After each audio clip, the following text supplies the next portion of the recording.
और लगातार न्यूज 24 पर जो सबसे बड़ा सवाल है, और कुल मिलाकर पूरे देश में अब सबसे बड़ा सवाल यह है कि बिहार में किसकी बनेगी सरकार, अब की बार किसका होगा बिहार।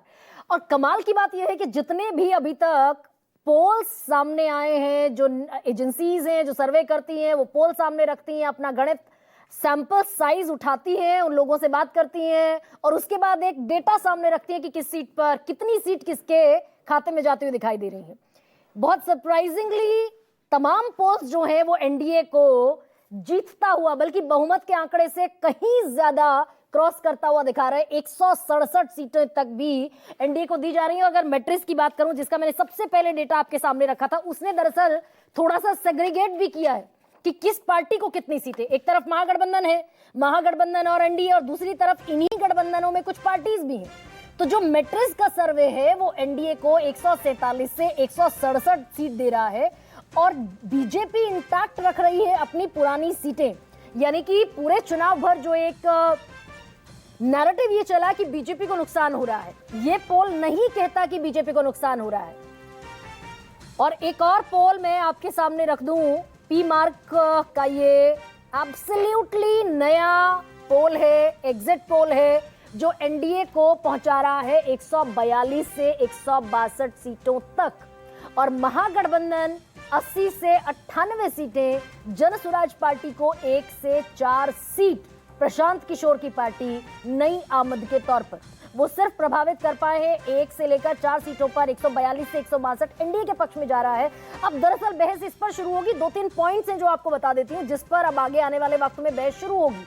पहली चीज ये कि ये जो फ्री बीज का कल्चर है, जो चुनाव से ठीक पहले वोटर की जेब में पैसा पहुंचाया जाता है, स्कीम्स लॉन्च की जाती हैं, क्या ये फ्री बीज का कल्चर पूरे डेमोक्रेटिक सिस्टम को, पूरे डेमोक्रेटिक कल्चर को एक तरीके से डिस्ट्रॉय कर रहा है? क्या ये सबसे बड़ी बहस अब शुरू होने वाली है? और क्या इसमें जो कस्टोडियन है इस पूरी डेमोक्रेसी का, इलेक्शन कमीशन ऑफ इंडिया, क्या इसमें कुछ होता हुआ दिखाई देगा? या फिर दरअसल बहुत सारे सवाल already election commission of India पर भी हैं कि अभी जो बिहार में चुनाव हुआ, बाकायदा उसमें कुछ ट्रेनें भरकर भेजी गई, हर ट्रेन में 1,500 लोग गए, हरियाणा से तकरीबन 6,000 लोग गए। बहुत सारी इस तरह की खामियां नजर में आई और एसआईआर पर बहुत सारे सवाल उठे कि 68 लाख वोटर्स डिजीज्ड और स्थानांतरित बताकर या फिर 2 जगह लिस्टेड बताकर नाम उनका काटा गया। और ये सारी चीजें गौण हो जाती हैं क्या? मुद्दे गौण हो जाते हैं क्या? गरीबी का मुद्दा है, ये आंकड़ों में है, केंद्र सरकार के, राज्य सरकार दोनों के आंकड़ों में है कि गरीबी बिहार में सबसे ज्यादा है, पलायन ज्यादा है, ये भी दोनों सरकारों के आंकड़े कहते हैं। जो डबल इंजन की सरकार है, ये विपक्ष का आंकड़ा नहीं है। बेरोजगारी ज्यादा है, सिर्फ 1.57% लोगों के पास बिहार में सरकारी नौकरी है। तो मैंने गरीबी का जिक्र किया, मैंने पलायन का जिक्र किया, मैंने इसके अलावा फैक्ट्री और विक्ट्री जो तेजस्वी यादव ने बड़ा कैंपेन चलाया। भाई अगर बिहार 20 साल से एनडीए शासित है तो फिर यहां पर काम धंधे, रोजगार, कारखाने, क्यों कारखाने स्टैब्लिश नहीं हुए, ये सवाल है। इसमें किसी को कोई ना तो संशय होना चाहिए, ना इस पर सवाल होना चाहिए। लेकिन चुनाव दरअसल मुद्दों से शिफ्ट होकर क्या वाकई फ्री बीज पर चला गया? ये पी मार्क का सर्वे 142 से 162 सीटें हैं। केसी त्यागी मेरे साथ हैं, सबसे अनुभवी व्यक्ति, मैं कहूं कि जितने लोग पैनल पर बैठते हैं सबसे अनुभवी, राज्यसभा लोकसभा दोनों में सदस्यता उनकी रह चुकी है। सर सबसे पहले ही बता दीजिए, ये आंकड़े विश्वसनीय हैं? ये आंकड़े किस चीज का परिणाम है? 2020 से 2025 के बीच जेडीयू के लिए, नीतीश कुमार के लिए ऐसा क्या बदला कि 43 से उठकर जनता दल यूनाइटेड 76-75 पर जाती हुई दिखाई दे रही? नहीं, 4 और बढ़ा लीजिए गरिमा जी, मैं मानता हूं। आपने 80 कहा कि था। 80 सीटें जेडीयू को आनी चाहिए। और इसलिए भी मैं कहता हूं कि पिछली बार का अगर आप देखें तो 32 सीटें जो हम लोगों के आपस की नाइतफाकी थी, रामविलास जी के सुपुत्र लड़ गए थे अलग सीटों पर, तो हमें 32 सीटों का नुकसान तो उससे हुआ था। और 2-3 सीटों का नुकसान हमें हुआ था कुशवाहा जी के अलग लड़ने से। इस बार प्रसन्नता है कि सब इकट्ठे मिलकर के लड़े हैं और 80 सीटें अकेले जेडीयू को आनी चाहिए, नंबर 1। नंबर 2, हमारे पर जो आरोप लगाए गए, हमारे जो विपक्षी मित्र हैं, मैं उनको विरोधी दुश्मन नहीं मानता हूं, मैं जो हमारे मित्र हैं, हम लोगों में कुछ लोग ऐसे भी हैं जिनके साथ हमने काम भी किया है, लेकिन नीतीश जी के विरुद्ध कोई भी नकारात्मक टिप्पणी किसी भी राजनीतिक दल के नेता की तरफ से नहीं हुई। यूं चुनाव में एक से एक खराब से खराब आरोप भी लगते हैं, हम लोग भी लगाते हैं, हमारे विरोधी भी लगाते हैं। और जो 20 साल का एंटी इनकम्बेंसी आप लोग कह रहे थे, और मैं गरिमा जी एक चीज और करेक्ट करना चाहता हूँ, ये फ्री बीज का चुनाव नहीं था। वो जो 10,000 रुपए हैं वो उनके इकोनॉमिक एम्पावरमेंट की पहली किस्त है। और जो महिलाओं से लेकिन पूछा कमाल गया तो वही है, है, आप फिर मैं भी आपको पता क्योंकि लगा इंटरप्ट लीजिए। नहीं करना चाहती, बट आई हैव टू। सवाल तो यही है कि ये इकोनॉमिक एम्पावरमेंट महिलाओं का प्रो विमेन माना जाता है नीतीश कुमार के चेहरे को, और आप ये कह रहे हैं कि ये एम्पावरमेंट के लिए महिलाओं के दिया गया चुनाव से ठीक 10 दिन पहले, 6 दिन पहले। अपीजमेंट के लिए नहीं था, एम्पावरमेंट के लिए था। और आज नहीं है। हिंदुस्तान में हमारे से अलग राय रखने वाली हमारी कंजना बहन भी बैठी हैं और भी बैठे हैं। 2006 में वहाँ 50% का आरक्षण हो चुका था महिलाओं का। 2007 में 35% का आरक्षण हो चुका था पुलिस में। हिंदुस्तान में एक सूबा बताइए जहाँ 1/3 महिलाएं घूम रही हों पुलिस की ड्रेस पहने हुए। लड़कियों की पढ़ाई का था, जीविका दीदी का था, तो काम कोई खाई 10,000 रुपए में मैं I am not one of them. ये सर, लेकिन कहीं कोई असहजता थी, कहीं कोई असुरक्षा, कहीं कोई डर था कि चलिए भाई हमने कॉन्स्टिट्यूएंसी के लिए काम किया, महिला वोटर हमारी तरफ शिफ्ट होती है, दैट्स ट्रूथ, लेकिन उसको सीमेंट करने की जरूरत है। कहीं कोई असहजता थी। देखिए मेयर आप दोनों गांव से आते हैं, नहीं गांव से आते हैं, जो आर्टिजन्स की ट्रेड में लगे हुए लोग थे, जो दस्तकार थे, उनके सबके धंधे हर गांव में, बिहार में नहीं सारे देश के गांव में बंद हैं। जो हैवी इंडस्ट्रियलाइजेशन हुआ है उसकी वजह से। तो गांधी, कर्पूरी ठाकुर, चरण सिंह और नीतीश कुमार, इन्होंने उन वर्गों का, महिलाओं का एम्पावरमेंट करने के लिए राशि दी कि अब एक लड़की कह रही है वहां पर कि मैंने 4 बकरी खरीद ली है, एक लड़की कह रही है मैंने सिलाई की मशीन खरीदी है।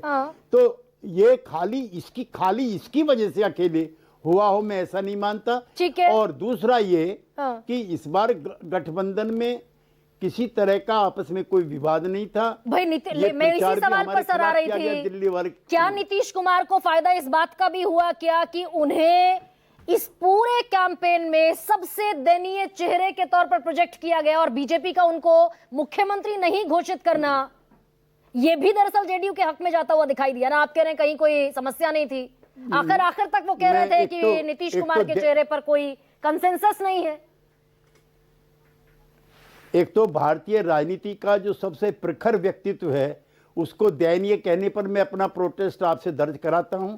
वो जयप्रकाश के आंदोलन में 19 महीने मिसा में रहे हैं, वो अटल जी की सरकार में आधा दर्जन विभाग उन्होंने संभाले हैं, और अस्वस्थता, माफ करना मैं किसी के लिए उसी चेहरे को देश के गृह मंत्री अमित शाह कह देते हैं भाई हम तो विधायक दल के मीटिंग में तय करेंगे। दम ठोक कर कहते, फिर प्रधानमंत्री ने 2020 में कहा था, 25 में भी कहते दम ठोक कर। ऐसा मैं उनके इस वक्तव्य पे नहीं जाता।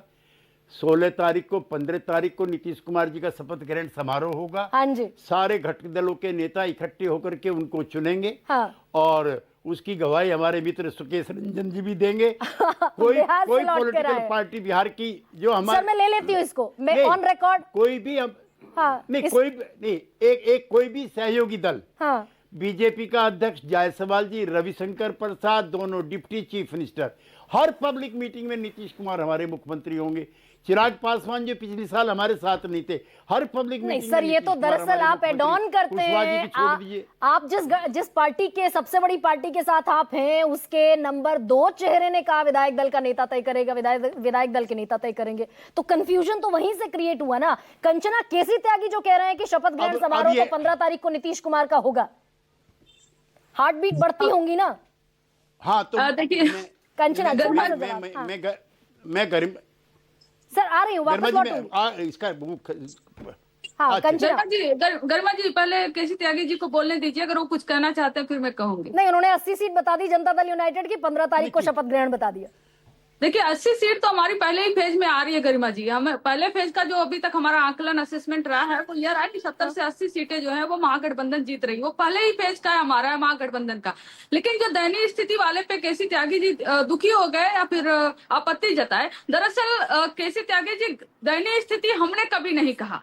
आरजेडी ने कभी, आप तेजस्वी जी को नहीं सुने होंगे कि वो कभी नीतीश जी को ऐसा कोई शब्द बोले जो आपत्तिजनक हो। दयनीय स्थिति अगर किसी ने इस समय उनको प्रोजेक्ट किया तो वो है भारतीय जनता पार्टी। सबसे पहले कि बराबर की सीटें लेकर कभी भी अगर नीतीश कुमार जी अगर दयनीय स्थिति में उनको नहीं कर देते तो 101 सीटें पर बराबर सीटों पर वो नहीं मानते। दूसरा कि ज्वाइंट प्रेस कॉन्फ्रेंस करके सारे आपके घटक दल एनडीए के यह नहीं आकर बोले कि नीतीश कुमार जी ही मुख्यमंत्री चेहरा थे, हैं और रहेंगे। इंडिविजुअल तो कह दिए। कभी प्रधानमंत्री नरेंद्र मोदी जी के लिए क्या यही लोग निकालेंगे अपने मुंह से कि अगली बार जो है प्रधानमंत्री के लिए पार्लियामेंट? कंचना पहले फेज में आप कह रही हैं 80 सीटें आएंगी, दूसरे फेज का कोई वैल्यूएशन है क्या?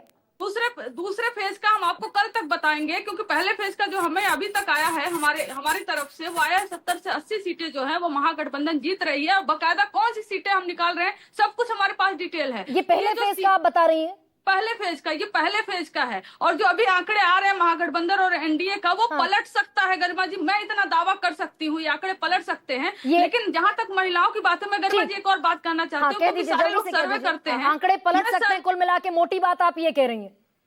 बिल्कुल। मैं 10 सेकंड और मुझे दीजिए कि जो भी सर्वे करते हैं कर रहे हैं और कह रहे हैं कि महिलाओं का वोट चला गया एनडीए को, नीतीश जी को चला गया, किसी ने उनसे महिलाओं से पलटकर यह नहीं पूछा कि क्या 2020 तक आप एनडीए को ही, नीतीश कुमार जी को ही वोट करती थी, या इस बार आपको 10,000 मिला तब जाके प्रभावित होकर आप एनडीए को वोट करेंगे या नीतीश कुमार जी को वोट करेंगी? तो क्या वो नई वोटर है या वो वोटर है जो एनडीए को या नीतीश कुमार जी को हमेशा से वोट करते आ रही है? तो यह कह देना कि सारी महिलाओं का वोट जो है वो चला गया एनडीए को, नीतीश कुमार जी को, और इसलिए उनका बल्ले बल्ले हो गया, ये आंकड़े बिल्कुल पलटेंगे। और ये अभी दिखाया जा रहा है ना, ये सबको 3.5 करोड़ महिला वोटर हैं कंचना। अब 3.5 करोड़ महिला वोटर में से कौन कितना प्रतिशत, कहा यह जा रहा है कि 70 से 75% महिलाएं गई हैं एनडीए की तरफ, जिसमें बीजेपी और जेडीयू का सेग्रीगेशन अभी आना बाकी है। सुकेश मेरे साथ हैं। सुकेश बिहार से लौटे हैं। सबसे पहले सुकेश, ये जो भी तस्वीर हमारे सामने है 130 से लेकर 167 सीट एनडीए के खाते में, ये विश्वसनीय है आंकड़ा? जमीन पर ऐसी कोई स्थिति दिखाई दे रही थी? किसी एग्जिट पोल में 209 तक देखा है मैंने। अच्छा, 209 वाला मैंने नहीं देखा। वोटिंग अभी चल रही थी तभी एग्जिट पोल के नतीजे आ गए हैं। तो मैं मानने को तैयार नहीं हूं कि ये परफेक्ट है। इसमें से इक्का दुक्का हो सकता है सही हो जाए, तो कल को वो कहेंगे कि सही हो गए। बिहार का एनालिसिस करने के लिए कुछ चीजें समझना जरूरी है। दो मूलतः इंडिया ब्लॉक और एनडीए दो ब्लॉक हैं जिनके बीच लड़ाई है। दोनों का बेस वोट है। आरजेडी का बेस वोट है मुस्लिम और यादव, उसमें टूट ना के बराबर दिखी है। एनडीए का बेस वोट है ईबीसी और अगड़े। ईबीसी में जहां तहां टूट है, अगड़ों में टूट उस तरीके से नहीं है। कैंडिडेट्स वाइज अगर देखेंगे तो दोनों तरफ हो सकता है। अब इसमें एक जो सबसे बड़ा फैक्टर है, जो मैं पहले फेज के बाद भी कह रहा था कि महिलाएं, बाद में युवाओं पे आता हूं, महिलाएं किधर गई हैं पिछली बार? और मुझे ये जानकारी है, इलेक्शन कमीशन ने वो आंकड़ा जारी क्यों नहीं किया है, कल एक साथ करेगा, मुझे नहीं मालूम, लेकिन पिछली बार 8% ज्यादा महिलाओं ने वोट किया है। और मुझे ये भी जानकारी है कि इलेक्शन कमीशन का एक प्रोग्राम होता है, systematic voter education and electoral participation. उसके तहत अधिकारियों को यह कहा गया था कि इस बार और अधिक लोगों को वोट करने के लिए निकालिए। उसका आशय अधिक वोटरों को निकालने से था कि अधिक महिलाओं को निकालिए। और मैं अभी भी कहता हूं कि उनकी पहली चॉइस नरेंद्र मोदी और नीतीश कुमार होते हैं, खासतौर पे नीतीश कुमार बिहार में, क्योंकि पिछले 2 दशकों से उन्होंने जो उसमें इन्वेस्टमेंट किया था वो रिटर्न उसका चाहते थे। और ये आंकड़ा कितना होता है, मैं उसकी तरफ उसकी प्रतीक्षा कर रहा हूं कि क्या ये 10% के आसपास होता है महिलाओं का वोटर टर्नआउट पुरुषों से ज्यादा, तो फिर ये आंकड़े कंसोलिडेट कर सकते हैं कि कहां पहुंचेंगे। अभी ये बता देना कि अमुक एग्जिट पोल ने 140 दे दिया है, 150 दे दिया है, 160 दे दिया है, मैं नाम तो नहीं बता सकता, लेकिन एनडीए के लोगों से भी अगर आप बात करें तो वो 140 के आसपास बता रहे थे कि हमें 140 के आसपास मिलना चाहिए, ऐसा हमारा अपना असेसमेंट है कि हम इतने पे बैठेंगे। देखिए दोनों ही गठबंधन में कमजोर कड़ियां हैं। एलजेपी कमजोर कड़ी है एनडीए में, चूंकि वो एक साइजेबल नंबर 29 सीटों पे लड़ रही है। कांग्रेस कमजोर कड़ी है इंडिया ब्लॉक में। हाँ। तो दोनों ही तरफ कुछ ना कुछ दिक्कतें हैं। तो महिलाओं ने अगर वोट किया है इस तरफ, महिला एनडीए की तरफ, तो वो एक चीज टू वॉच। और दूसरा, क्या युवाओं के बीच ट्रैक्शन चला है, क्या युवा अपनी नौकरी को लेकर, रोजगार को लेकर उसको बहुत संबोधित करते हुए तेजस्वी नजर आए। मैं कई सभाओं में उनके गया था और ये असेस करने की कोशिश की, तो मुझे एक कमी नजर आई कि उनकी सभाओं में महिलाएं नहीं दिखी।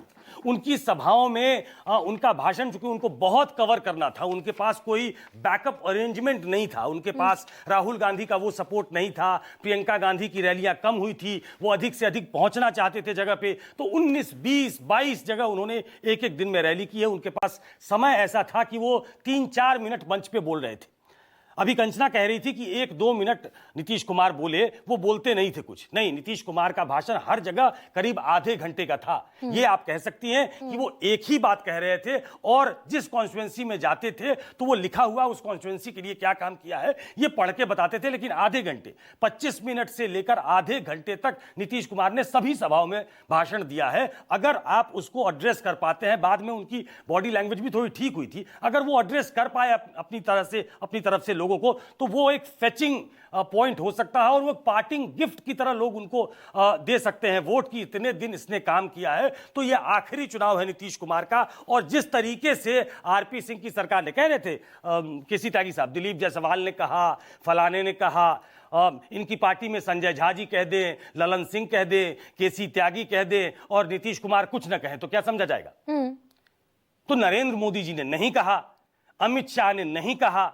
अमित शाह ने कहा पार्लियामेंट्री बोर्ड डिसाइड करेगा, फिर थोड़ा डाइल्यूट होके आया कि विधायक दल के नेता तय करेंगे। ये तो यही प्रोसेस होता है। और उसके बाद कि नड्डा जी से कहवाया गया, जो पार्टी के अध्यक्ष हैं, वो भी फाइनल लेग में कि नीतीश कुमार के नेतृत्व में ही सरकार बनेगी। तो उनके वोटरों को लगा, नीतीश कुमार के वोटरों को, कि हमारे नेता को कमजोर किया जा रहा है और वो ये डिजर्व नहीं करते हैं। शायद ये वजह है कि नीतीश कुमार, जो कमजोर कड़ी दिख रहे थे एनडीए में, वो सबसे मजबूत कड़ी बनकर उभरे हैं। और मैं बार बार कहता हूं कि एक पार्टिंग गिफ्ट के तौर पर हो सकता है कि उनकी सीटें अपेक्षाकृत बहुत बढ़ जाए बाकी लोगों से। जो आप कह रहे हैं कि ये सारे फैक्टर जेडीयू को सिंगल लार्जेस्ट पार्टी बना सकते हैं, इस बात का क्या डेंट हो सकता है भारतीय जनता पार्टी को? उन्होंने नीतीश कुमार के चेहरे को प्रोजेक्ट नहीं किया, जैसा कि बहुत सारी आशंकाएं हैं भी कि बीजेपी के खिलाफ नाराजगी है, जेडीयू के खिलाफ जमीन पर नाराजगी नहीं। देखिए, ऐसा जब कोई ऐसा चुनाव होता है कि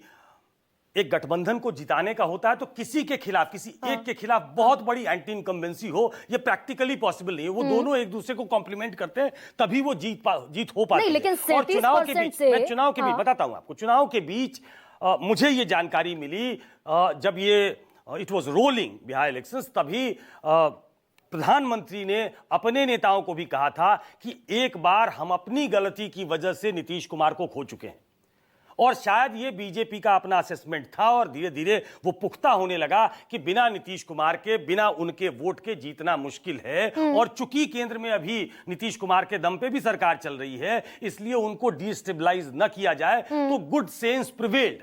और इसलिए शायद धीरे धीरे उनके दोनों कार्यकर्ताओं में यह बात हो गई कि भाई इनका विरोध करके और इनकी सीटें कम करा के, जो पिछली बार 2020 में हुआ था, जिसमें बीजेपी का एक बहुत बड़ा रोल माना जाता है क्योंकि उनके कई बड़े नेता चुनाव लड़ गए थे एलजेपी से, तो उसको धोने की कोशिश की गई है कि नीतीश कुमार के बिना, और इसमें प्रधानमंत्री का रोल रहा है, ऐसा मुझे बताया गया। एक सेकंड सुकेश, ये सारी स्ट्रैटेजीज, जितनी आप स्ट्रैटेजीज अभी काउंट करा रहे हैं, वो सारी स्ट्रैटेजीज एनडीए को क्या बहुमत के आंकड़े से उतना दूर पहुंचाती हुई दिखाई दे रही है जितना ये पोल्स कह रहे हैं? नहीं, मैंने पोल्स को तो पहले 209 सीटें, 167 सीटें मैं बता रही हूं, वहां तक ये इलेक्शन जाता हुआ दिखाई दे रहा है एनडीए के हक में। मैं फिर से कह देता हूं, 160, 167, 165, 170, ये इतनी सीटें एनडीए के लोग भी एक्सपेक्ट नहीं कर रहे हैं।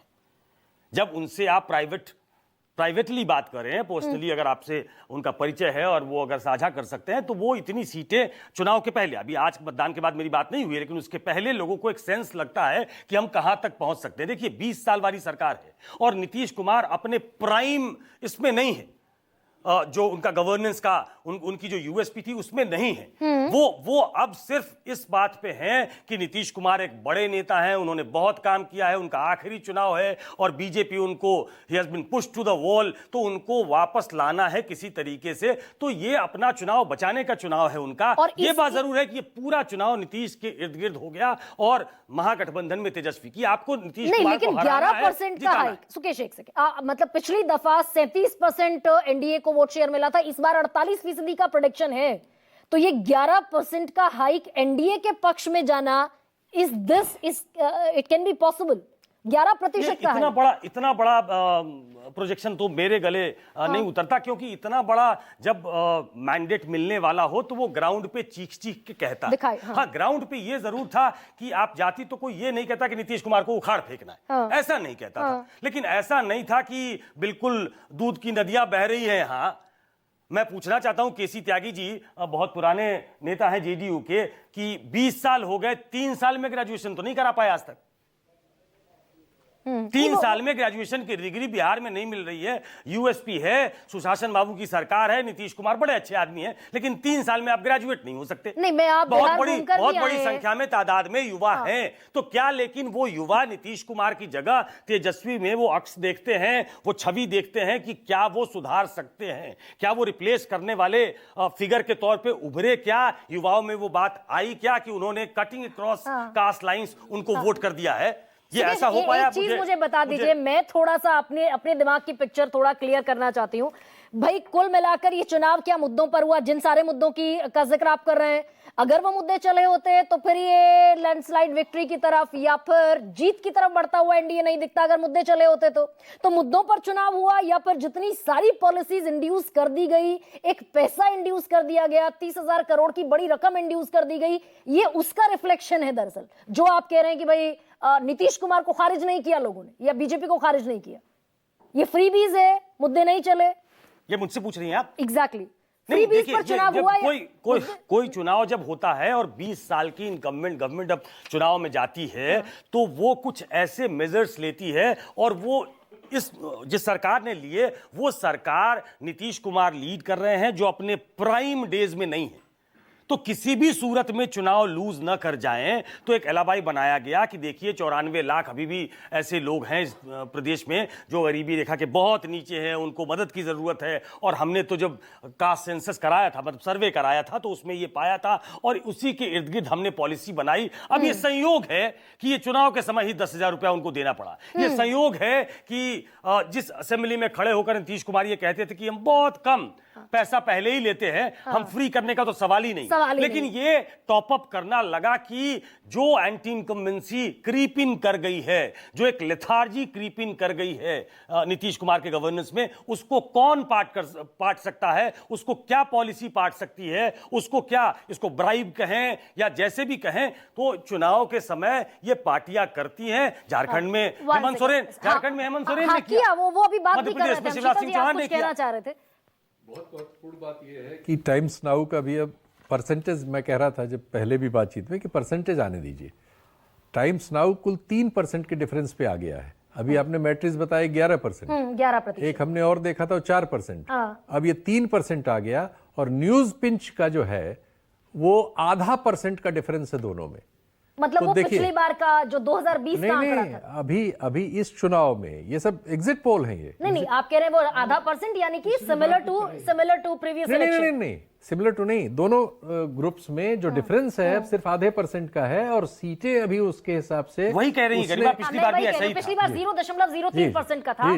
तो दरअसल कुल मिलाकर अभी हमें बहुत डाटा इंतजार करना पड़ेगा। मुझे लगता है हमें बहुत जल्दबाजी नहीं करनी चाहिए। तो कुल मिलाकर दर्शकों से भी ये कहते हैं कि भाई ये एग्जिट पोल्स हैं, और कई बार एग्जिट पोल एग्जैक्ट पोल नहीं है, एग्जिट पोल है, माहौल बनता है और उसी पर एनालिसिस भी होता है, उसी के बहाने मुद्दों पर भी चर्चा होती है। 14 तारीख को मतपेटियां खुलेंगी, और इस वक्त तक तो 14 तारीख को हम ये एब्सोल्यूट जान चुके होंगे कि बिहार में सरकार दरअसल कौन बनाने जा रहा है। मुद्दों पर वापस ही इसी बात पर करूंगी, मुद्दों पर चुनाव हुआ है क्या? मुद्दों पर चुनाव लड़ा गया होता अगर, तो एनडीए इस तरीके के जीत के रथ पर सवार हुआ नहीं दिखता। तो एक और नया एग्जिट पोल है और ये थोड़ी सी मुस्कुराहट कंचना यादव के चेहरे पर ला सकता है। ये एग्जिट पोल ये कहता है कि एनडीए 100 से 110 जर्नो मिरर का है और महागठबंधन 130 से 140 सीटों पर दिखाई दे रहा है। And this is the very first exit poll जिसमें महागठबंधन विनिंग मार्जिन की तरफ खड़ा हुआ दिखाई दे रहा है। एआईएमआईएम को बहुत ज्यादा नुकसान इसने नहीं दिया, 3 से 4 सीटें इस बार भी। अब ये यहां पर बड़ा कमाल है कि अगर मुस्लिम वोटों में बंटवारा नहीं हुआ, एआईएमआईएम अपने आप को इंटैक्ट रख पाया तकरीबन उतनी ही सीटों पर, 3 से 4 सीटें जो पिछली बार जीती थी 5 सीटें, तो फिर गेन कहां से हुआ महागठबंधन को? अदर्स के खाते में जाती दिखाई दे रही है 0 से 3 सीटें। पहला ये एग्जिट पोल है। कंचना, इस पर सबसे पहला रिएक्शन आप ही का बनता है। महागठबंधन 130 से 140 सीटें यानी बहुमत के आंकड़े के पार। देखिए गरिमा जी, मैं मुस्कुरा तो पहले अब जो तो मुस्कुरा दीजिए। नहीं गरिमा जी, मैं तो पिछले जो एग्जिट पोल आपने दिखाया मैं उस पर भी मुस्कुरा रही थी। और इसलिए मुस्कुरा रही थी क्योंकि मुझे मालूम था कि उस एग्जिट पोल में क्या दिखाया जाएगा और भारतीय जनता पार्टी एनडीए को भी मालूम होगा कि उसमें क्या दिखाया जाएगा। मतलब जर्नो मिरर पर भी भरोसा नहीं कर रही हैं आप? एक एग्जिट पोल आया है आपके हक में। हमारे हक में क्या आया? देखिए 2015 में 4 दिखाए गए थे, 4 में से एक ही जो था वो सही हुआ था, बाकी 3 वो गलत हुए थे 2015 में जब नीतीश जी हमारे साथ थे। और 2024 लोकसभा का तो हमने देखा ही, उस पर नहीं जाएंगे। हमारा जो एग्जिट पोल है हम उस पर आपसे बात कर रहे हैं। एग्जिट पोल ठीक है, ये एग्जैक्ट पोल नहीं है, आते रहते हैं, लेकिन ऊपर से मुद्दे की बात हो गई, नीतीश जी की रैली, उनकी रैली, सारी बातें हो गई। लेकिन शायद कोई ग्राउंड पर यह नहीं देख रहा कि हमने कैसे कैंडिडेट जो है ग्राउंड पे लड़ाए और एनडीए ने कैसे कैंडिडेट ग्राउंड पे लड़ाई और किसके कैंडिडेट को जमीन लेकिन से सवाल भगाया कंचना गया। चेहरे का भी बन गया क्या भाई? बिहार में नीतीश कुमार के बरक्स तेजस्वी यादव का चेहरा, ये भी थोड़ी सी दरअसल कंपैरिजन दुरुस्त नहीं लगी लोगों को। नहीं देखिए, दुरुस्त कंपैरिजन की बात ही नहीं है। नीतीश जी बहुत सीनियर है, हम सबके चाचा है, नीतीश जी के चाचा हैं। कंपैरिजन की उसमें बात ही नहीं है। वो नीतीश जी से हमेशा आशीर्वाद लेते रहते हैं, उसमें कंपैरिजन क्यों करना है? नहीं, लेकिन इलेक्शन कैंपेन तो नीतीश कुमार की सरकार के खिलाफ ही चलाया तेजस्वी यादव ने। जब मुख्यमंत्री वही है तो किसके कैंपेन खिलाफ चलाएंगे? योगी अब आदित्यनाथ इसीलिए के मैं खिलाफ कह रही हूँ, ये चलाएंगे चेहरे नहीं का बिहार। कंपैरिजन दरअसल भारी पड़ गया क्या आरजेडी को, महागठबंधन नहीं, को? आप मेरी पूरी बात सुन लीजिए। इस बार बताइए का ना। बिहार इलेक्शन बहुत ही लोकल लेवल पे हुआ, बहुत लोकल, मतलब विधानसभा लेवल पे हुआ। एक एक विधानसभा में कौन कैंडिडेट खड़ा है, किसको रिप्लेस किया, किसको हटाया गया, किसके कितने बागी खड़े हैं, कौन सा किसका वोट काट रहा है, इस लेवल पर भी चुनाव हुए हैं जिस पर कोई नहीं मूल्यांकन कर रहा है। अगर उस पर मूल्यांकन करेंगे तो समझ में आएगा कि आखिर जो 3 एग्जिट पोल अभी शुरू में आपने दिखाया था वो भी पलटेगा और जो अभी आपने दिखाया इससे ज्यादा हमारी सीटें आएंगी। तो बताइए ना, कहाँ किसका वोट कंचना काटा भाई? सीमांचल में जो 24 विधानसभा की सीटें हैं, 4 जिले हैं सीमांचल के। असदुद्दीन ओवैसी एक फैक्टर पिछली बार थे, आप खारिज नहीं कर सकते असदुद्दीन ओवैसी को। किसने किसका वोट काटा? देखिए कंचना 1 सेकेंड, एक और एग्जिट पोल आपकी टेलीविजन स्क्रीन पर, और ये है डीबी लाइव इलेक्ट लाइन का। ये भी थोड़ी सी खुशखबरी देता हुआ दिखाई दे रहा है महागठबंधन को। अब कुल मिलाकर पजल्ड है पूरा मामला। और दर्शकों को फिर मैं बता दूं कि एग्जिट पोल है, ये फाइनल नतीजे नहीं है। फाइनल नतीजे 14 नवंबर को सामने आएंगे। एनडीए इसके मुताबिक 95 से 109 सीटें और महागठबंधन 130 से 144 सीटें। ये भी तकरीबन उस लाइन पर, अभी जो थोड़ी देर पहले मैंने आपको जर्नो मिरर का दिखाया था, ये भी उस लाइन पर बढ़ता हुआ दिखाई दे रहा है। तो कुल मिलाकर अभी तक जितने एग्जिट पोल आए उनमें से मेजॉरिटी महागठबंधन को एनडीए को बढ़त दिखा रहे हैं और ये 2 एग्जिट पोल बता रहे हैं कि महागठबंधन की सरकार बन सकती है। Kanchana please carry on your point. बिल्कुल गरिमा जी, देखिए कि मैं जो कह रही थी कि मुस्कुरा मैं पिछले बार भी एग्जिट पोल पे रही थी क्योंकि असलियत क्या है वो हम लोग को पता है। इस बार का चुनाव चेहरे पर हुआ अगर, तो चेहरा आखिर में डिक्लेयर्ड चेहरा कौन था? डिक्लेयर्ड चेहरा तो तेजस्वी यादव ही जी थे। नीतीश कुमार जी को डिक्लेयर चेहरा नहीं बनाया गया। वोटरों में, खासकर नीतीश जी के वोटरों में एक कंफ्यूजन था कि आखिर में नीतीश जी 20 साल से जिनके पीछे पीछे भारतीय जनता पार्टी चली हो और जिनका सुशासन बाबू है, ये बाबू है कह के बीजेपी जो है बिहार में रूल की हो, सत्ता में रही हो, आखिर में ऐसा क्या हो गया कि जिसके दम पर आप 20 साल तक सत्ता में हैं, आप उसी का चेहरा घोषित नहीं कर रहे? यह नाराजगी नीतीश कुमार जी के अपने वोटर जो सिंपैथाइजर होते हैं ना, और इसीलिए वो वोटर इतनी ज्यादा तादाद में घरों से बाहर निकले कि भाई सब पेबैक करना है नीतीश कुमार को। अब नहीं देखिए, इन्होंने हमारे नेता को कट्टू साइज करने की कोशिश की है। Let's pay back to him. नहीं वोटर निकलने के कई सारे फैक्टर हैं। पहला कि परिवर्तन चाहिए, बदलाव चाहिए। आपके भी रिपोर्टर ये सवाल पूछ रहे थे कि विकास हुआ है कि या बदलाव चाहिए, तो बहुत सारे लोगों ने बोला बदलाव चाहिए, उसकी वजह से। दूसरा छठ था, लोग आए हुए हैं, और एसआईआर का भी मुद्दा था कि वोट चोरी का भी मुद्दा था, नौकरी का मुद्दा है। ये युवा कितना निकले, युवाओं ने कितना तो वोट आप किया, कह रही हैं युवाओं में मुद्दों पर चुनाव हुआ है, कंचना, आप ये कह रही हैं? बिल्कुल बिल्कुल, मुद्दों पर ही चुनाव हुआ है। और वो जो मुद्दे चल पैसा रहे थे। अकाउंट्स में पहुंच गया, आप उसको बिल्कुल खारिज कर रही हैं कि उसने कोई इंपैक्ट चुनाव पर नहीं डाला? जी फिर से रिपीट करें। भाई मुद्दों पर आप कह रही हैं चुनाव हुआ है, तो जो पैसा गया बैंक अकाउंट में, उसका कोई इंपैक्ट चुनाव पर नहीं है।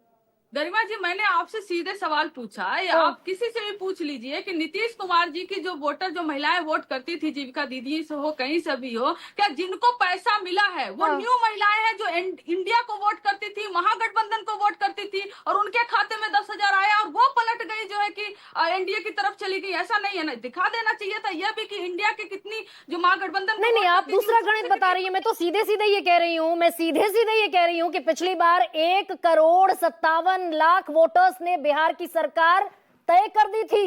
1,57,00,000, और उतनी महिलाओं के खाते में पैसा चला गया। बिल्कुल नहीं, महिलाओं के खाते में पैसे गया है। महिलाएं यह भी कहते पाई गई हैं कि 20 साल का हिसाब क्या आप 10,000 20 साल का हिसाब, ठीक है। अब आरपी सिंह, अगर आरपी, ठीक है, ओके, आरपी सिंह सर, सबसे पहले तो बधाई आपको, ज्यादातर एग्जिट पोल आपके पक्ष में जा रहे हैं। लेकिन अगर मुद्दों पर चुनाव हुआ, कंचना जो कह रही हैं, तो फिर तो दरअसल ये आंकड़ा इम्पॉसिबल दिखता है। गरिमा बहन, 2-3 विसंगतियां हैं जिसके बारे में जानकारी आपके पक्ष में रखना जरूरी है। आप बार बार कह रही हैं कि नीतीश बाबू को क्यों नहीं डिक्लेयर किया। मतलब हम लोग अलोकतांत्रिक हो गए क्या? हम लोग ऐसे हो गए कि नहीं, एक प्रक्रिया है, लोकतांत्रिक प्रक्रिया है, नीतीश बाबू ही मुख्यमंत्री हो सकते हैं, परंतु होगा वो लोकतांत्रिक प्रक्रिया के थ्रू। तो जेपी नड्डा वो लोकतांत्रिक प्रक्रिया भूल गए मिड ऑफ द इलेक्शन। उन्होंने तो दम भर दिया बीच चुनाव में कि मजबूत ताकत के साथ नीतीश कुमार मुख्यमंत्री होंगे 25 से 30। जो अमित शाह को याद थी प्रक्रिया, वो जेपी नड्डा भूल गए। अब मैं आपको ध्यान से अंडरलाइन करके बात बताता हूँ, नड्डा जी का भी बताता हूँ, अमित शाह जी को बताता हूँ। प्रक्रिया वही है कि बाद में घटक दल बैठेंगे, घटक दल बैठकर अपना नेता चुनेंगे, यही प्रक्रिया, दूसरी कोई प्रक्रिया नहीं है। लीडरशिप नीतीश बाबू जी की थी, उनकी लीडरशिप में चुनाव लड़ा गया, इसमें कहीं कोई शक भी नहीं है, पहली बात।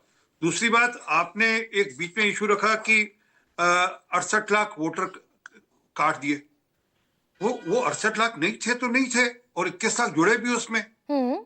21 लाख वोट जुड़े भी ना जी, जो जुड़े वो जुड़े भी। 68 लाख वहां वोट नहीं थे। अगर आपको अभी भी शक, आप ऐसा करिए जैसे अब भी आप शक के दायरे में खड़ा कर रही हैं। सवाल पूछ रही हूँ आपसे, भाई अगर मुद्दों पर चुनाव हुआ होता, अगर मुद्दों पर चुनाव हुआ होगा, भाई गरीबी पर अगर चुनाव हुआ होगा, बेरोजगारी पर हुआ होगा, पढ़ाई लिखाई कमाई दवाई पर हुआ होगा, तो ये आंकड़ा तो फिर इम्पॉसिबल है जो अभी स्कोर बोर्ड पर दिखाई दे रहा है ज्यादातर पोल्स में।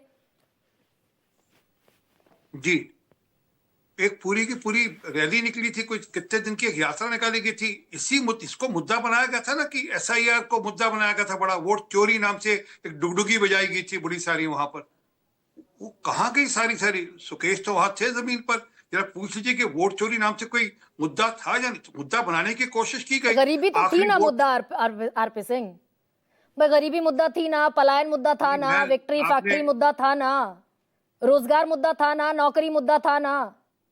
अब आप उनको डिफेंड करने के लिए आप कही जाए, मैं क्यों डिफेंड करूंगी? मैं तो मुद्दों पर बात कर रही हूँ। आप कह रहे हैं एसआईआर मुद्दा था, मैं कह रही हूँ गरीबी पलायन रोजगार मुद्दा था। चुनाव वोटिंग से एक दिन पहले वो हाइड्रोजन बम फोड़ रहे थे, जो कि चुनाव वाले दिन एक्सपोज भी हो गया। वो ब्राजीलियन कोई महिला थी या कहाँ की एक बहन थी, उसको खड़ा भी कर दिया कि इसने 22-23 जगह वोट डाला, वो हिंदुस्तान कभी आई नहीं। तो मतलब आरपी सिंह, आप ये कह रहे हैं, आप बार बार राहुल गांधी में ज्यादा इंटरेस्टेड है। मैं नहीं हूं, मैं मुद्दों में इंटरेस्टेड हूं। आप ये कह रहे हैं कि बिहार के बरस ये सवाल ना पूछा जाए कि भाई गरीबी इतनी ज्यादा क्यों है, और आपका आंकड़ा है।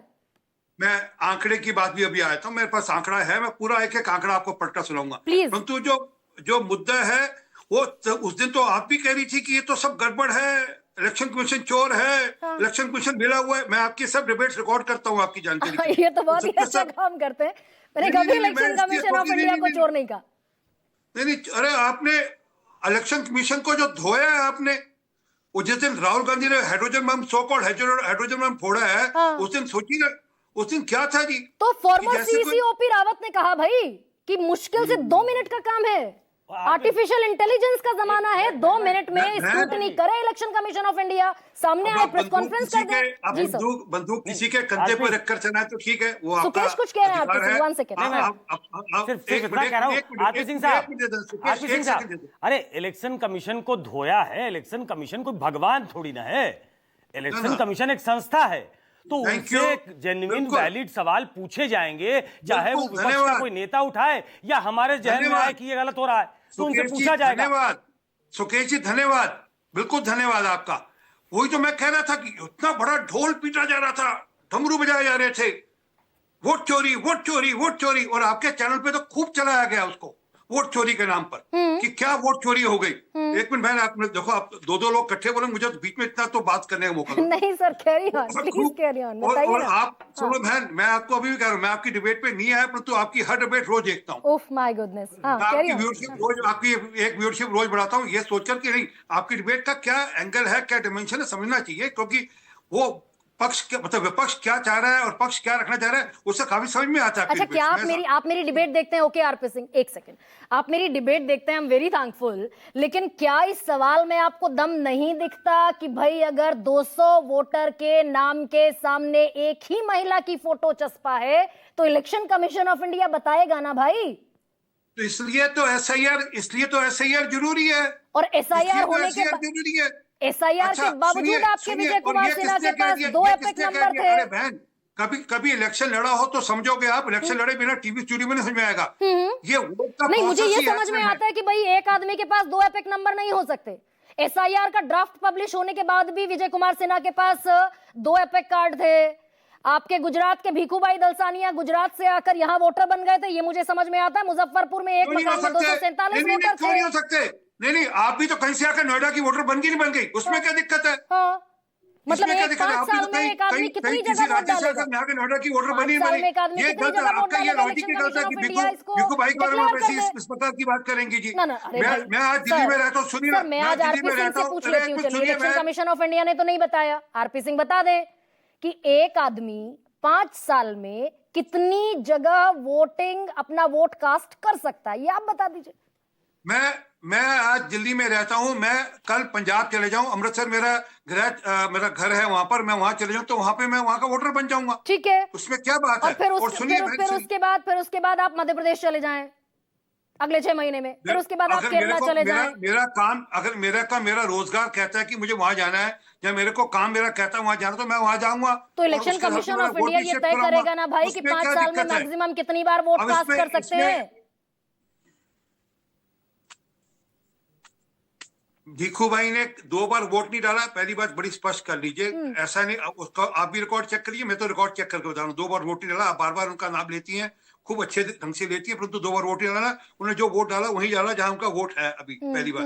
दूसरी बात, अब आते हैं, आपने कहा कि क्या क्या हुआ पिछले कुछ सालों में। बजट का आकार 23,885 था, 3,16,895 हुआ।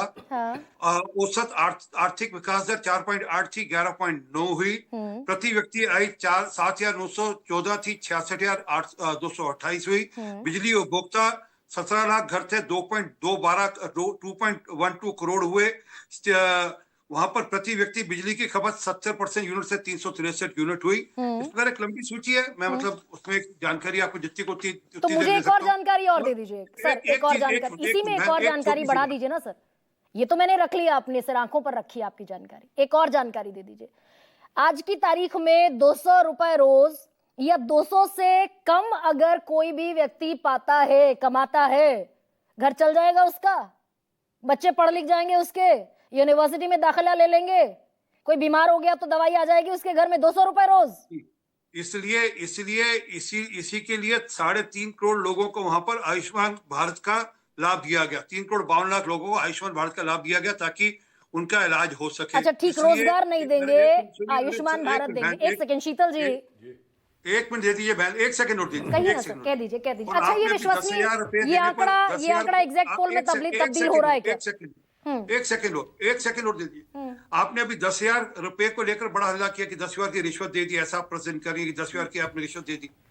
बहन, आप तो महिला हैं, आपको तो खुश होना चाहिए कि महिलाओं को सबल करने के लिए, उनके रोजगार का साधन बढ़ाने के लिए। और मैंने आपके टीवी चैनल पे ही देखा, वो जो आपसे पहले कार्यक्रम चलता है, उसमें तो उन्होंने पूछा, उन्होंने कहा हाँ हमने 4 भेड़ें खरीदी, हमने बकरियां खरीदी, हमने सिलाई की मशीनें खरीदी। ये सर, सब तमिलनाडु में इलेक्शन में रंगीन टीवी बंट रहा था।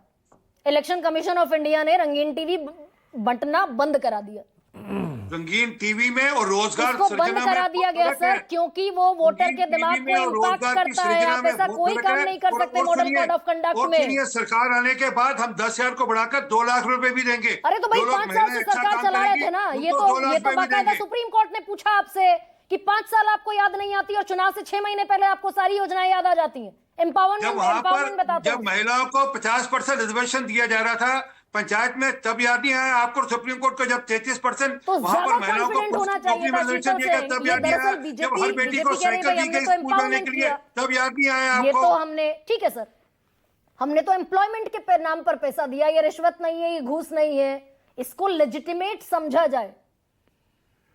देखिए, अब ये तो हमने, अब कई चुनाव हमारे सामने हैं जिनमें हमने पाया है कि जिन राज्यों में, उसमें विपक्ष की सरकार भी शामिल है, झारखंड की, कि उन्होंने चुनाव के समय कुछ पैसे महिलाओं के नाम पर लोगों को दिए। ये घूस है, चाहे विपक्ष दे चाहे पक्ष दे, जो भी घूस है, रिश्वत है, या और फिर हमने ये पाया हमने पाया उसके नतीजे जो भी सत्ता में रहा है, जिसने पैसे दिए उसके पक्ष में गए हैं। ये तो एक फैक्ट है। दूसरी बात, अभी वो कह रहे थे, सिंह साहब अच्छी बात कह रहे थे। देखिए, अभी करीब 6-7 केसेस हैं जो सब चुनाव आयोग को इंगित किए गए हैं, जिसमें सब में 2-2 इपिक नंबर हैं। एक मामले में तो 3 इपिक नंबर है। क्या आप इसको क्लियर कर सकते हैं कि ये सही है? खुद चुनाव आयोग की वेबसाइट पे कहा गया है कि ये गलत है, अपराध है, इसमें 1 साल की सजा हो सकती है। और ऐसे लोगों ने वोट दिए हैं, सब के सब बीजेपी के कार्यकर्ता हैं या बीजेपी से संबंधित हैं। 6 मामले कम से कम ऑन रिकॉर्ड है, सब चुनाव आयोग को भेजे गए हैं। चुनाव आयोग किसी का जवाब नहीं दे रहा है। चुनाव आयोग ने पिछले 5 दिनों में ये नहीं बताया कि कितने महिला वोटर थे, कितने पुरुष वोटर थे। इसके पहले किसी चुनाव में ऐसा नहीं हुआ है। क्या इन सब चीजों पर बात नहीं होनी चाहिए, या ये सवाल नहीं है, या इसलिए कि चुनाव कोई जीत जाता है तो ये सब सवाल नगण्य कर दिए जाए? सिर्फ चुनाव जीतने को सही कहेंगे? नहीं, अभी शीतल जी, छोटा कम समय है थोड़ा सा, आप इन सारे पोल्स के साथ नहीं जा रहे। आप कह रहे हैं आपकी नजर में ये अविश्वसनीय है। मेरे हिसाब से ये बहुत क्लोज इलेक्शन है। ठीक है, अधिकतम 2% का फर्क होना चाहिए, उसके रेशियो में सीटों का डिफरेंस हो सकता है। आप क्या कोई प्रोडिक्ट करना चाहते हैं कि भाई कितनी सीटें महागठबंधन को और कितनी एनडीए को? नहीं, अभी इसलिए नहीं कि हम एक प्रेडिक्शन कर चुके हैं आपके कार्यक्रमों में 2-3 दिन पहले, कि अगर महागठबंधन जीतेगा, क्लोज इलेक्शन है, तो हमने कहा है वो 125 से ज्यादा नहीं जा सकता, जैसी वहां की फील्ड। अच्छा, ठीक है पंकज जी। और अगर ये जीतता है, मतलब बीजेपी वाला गठबंधन जीतता है, ये कुछ ज्यादा सीटें ले सकता है। ये हमारा प्रेडिक्शन पंकज जी, ये दरअसल क्या तेजस्वी का चेहरा और नीतीश कुमार का चेहरा, ये एक दूसरे के आमने सामने रख दिए गए, ये इलेक्शन का दरअसल ऐसा पॉइंट साबित हुआ क्या जिसने इस पूरे इलेक्शन का नतीजा तय किया है? देखिए, तेजस्वी का और नीतीश कुमार का चेहरा तो आमने सामने था, लेकिन उसके साथ ही नरेंद्र भाई मोदी और राहुल गांधी का चेहरा भी आमने सामने था। ये दोनों फैक्टर हैं जो इस चुनाव में काम जिसने किया है। और जैसा मैं शुरू से कह रहा हूं कि महागठबंधन बढ़त लिए हुए है एनडीए से, और पहले चरण के मतदान के बाद तो मैंने स्पष्ट कहा कि महागठबंधन बहुत मजबूत स्थिति में है, और 128 से 134 मतलब 130-35 के बीच सीटें महागठबंधन को मिलेंगी दोनों फेजेस में मिलाकर। तो आप ये कह रहे हैं कि यानी कि कुल मिलाकर आप 128 से 135 अगर कह रहे हैं, यानी कि दूसरे फेज में महागठबंधन ने डेंट पहुंचाया है एनडीए को पिछली बार के मुकाबले? बिल्कुल पहुंचाया है, बिल्कुल पहुंचाया। पिछली बार 49 सीटें थी। एनडीए भी इस बात को जानता है, आरपी सिंह जी भी इस बात को जानते हैं। अब यहाँ कुछ भी कहें, लेकिन भारतीय जनता पार्टी के जो आंतरिक सर्वे हैं उनमें भी ये बात निकल के सामने आई है कि एनडीए पीछे है। और जैसे कंचना जी कह रही थी ना कि नीतीश कुमार ने कोशिश की कि भारतीय जनता पार्टी सबसे बड़ी पार्टी नहीं बन पाए, और भारतीय जनता पार्टी ने कोशिश की कि यूनाइटेड जनता दल सबसे बड़ी पार्टी बनकर उभरकर सामने ना आ पाए। तो ये जो दोनों के बीच की कशमकश है, उसका बहुत बड़ा नुकसान एनडीए को उठाना पड़ा। तो ये तो बेसिकली इसी को रेप्लिकेट कर दीजिए महागठबंधन में कि कांग्रेस पार्टी 60 सीटें जबरदस्ती सीट शेयरिंग में अपने नाम करा ले गई, और दरअसल 60 सीटों में से स्ट्राइक रेट कितना होगा कांग्रेस का? कांग्रेस भी कमजोर कड़ी के तौर पर कंसीडर की जाती है महागठबंधन। जबरदस्ती अपने नाम नहीं करा ली गई, ये भी मैं बात ये भी मैं बात बता चुका हूं जी। कि किस तरह कांग्रेस को, देखिए राष्ट्रीय जनता दल ने बंटवारे में कांग्रेस को सबसे कमजोर सीटें दी। इसका मैंने बड़े विस्तार इस से बार भी मैंने बताया 61 सीटों पर कांग्रेस लड़ रही है, उनमें से 9 पर फ्रेंडली फाइट हो रही है, बच गई 52 सीटें। उन 52 सीटों में से 23 सीटें ऐसी हैं जिनमें पिछले 7 चुनावों में डीलिमिटेशन के बाद 7 चुनावों में 23 सीटों पर महागठबंधन का कोई भी राजनीतिक दल चुनाव नहीं जीता है, वो सीटें कांग्रेस को मिली हैं। तो यानी इतने नेगोशिएशन के बावजूद कांग्रेस उसका फायदा नहीं ले पाई। केसी त्यागी सर, ये एक पॉइंट का जवाब दे दीजिए कि क्या बीजेपी जेडीयू से इस बार छोटी पार्टी बनती हुई दिखेगी गठबंधन में? जेडीयू बेहतर करेगी बनिस्बत बीजेपी के? मैं तो पहले ही आपसे कह दिया कि जेडीयू का और बीजेपी का जो गठबंधन है, हाँ। वो आज का गठबंधन नहीं है। बीजेपी की सीट भी हमारी है और हमारी सीट भी बीजेपी की है। और ये प्रचार जो है ये गलत, ये प्रचार गलत है कि नीतीश कुमार समर्थक मतदाताओं ने बीजेपी को कमजोर करने का काम किया। ऐसा सुकेश जी किसी भी क्षेत्र में नहीं मिला। अच्छा 1 सेकंड सुकेश, इसी को जरा और क्लैरिफाई कीजिए भाई। बहुत बड़ा नैरेटिव है कि जेडीयू का वोटर बीजेपी की तरफ इस बार शिफ्ट नहीं हुआ, बीजेपी पिछली बार से इस बार कम सीटों पर आई। देखिए ऐसी कितना सच कितना झूठ? ऐसी कॉन्स्पिरेसी थियरी चुनाव के वक्त आती है, सोशल मीडिया का बहुत बड़ा हथियार है। छोटा सा मोटे तौर पे जब 2 बड़ी पार्टियां, 2 इक्वल पार्टियां जब एक साथ लड़ती हैं गठबंधन में, तो वो एक दूसरे को कॉम्प्लीमेंट करती हैं। ठीक है। जो आरजेडी के सामने सबसे बड़ी चुनौती है, अगर उनको सीट जीतना है तो उनको अपना स्ट्राइक रेट 85% के आसपास उनकी स्ट्राइक रेट होनी चाहिए, तब जाकर कहीं वो क्लोज फाइट में आएंगे। इसलिए मैं कहता हूं ये अपहिल टास्क है। और दूसरा, एक लाइन में मैं देखना चाहूंगा, जैसे मैं पहले राउंड के बाद कह रहा था कि महिलाओं ने कितनी संख्या में वोट किया है, वो पुरुषों से कितनी ज्यादा है, वो एक डिसाइसिव फैक्टर होगा। लोग माने ना माने, कल का ठीक है, तो इंतजार करें। महिलाएं